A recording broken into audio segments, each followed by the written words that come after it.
И в 99 он радует поклонников своим творчеством. Накануне на сцене Татарской филармонии выступил Владимир Зельдин, лауреат Государственной премии СССР, премии «Кинотавр», академик Российской академии НИКа.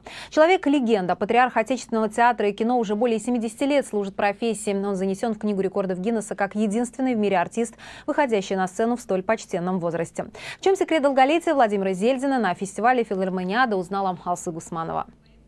Вдруг стекло дорожало до кула, кто низко пропыл до окном, и в приблюдной киси додула огонек над новым талом.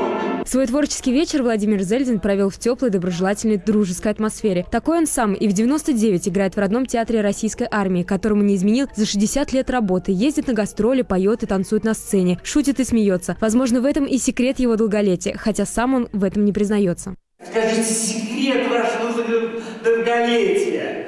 Я говорю, это секрет.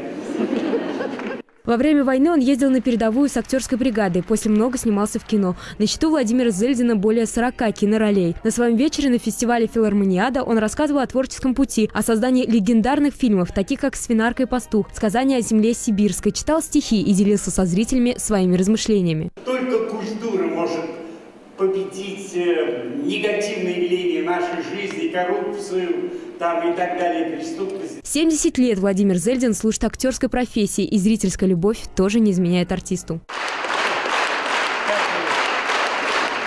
Фестиваль «Филармониада» в этом году проходит уже в 7-й раз, радуя разнообразием жанров. В этом году у нас два таких жанра, которых не было прежде. Это немое кино, которое посвящено 125-летию со дня рождения Чарли Чаплину. И второй – это балет. Балет Панфилова. У нас будет это закрытие. Филармониада изначально была задумана как синтез всех жанров. Данный фестиваль очень сильно полюбился нашими горожанами. Даже есть факты, что такой фестиваль задумали в Казахстане. Завтра на сцене Татарской филармонии очередной фестивальный вечер. Вокальное госпел-шоу «Сердце Гарлема» из США. Алсу Гусманова, Полина Кострицкая, Игорь Романов, столица.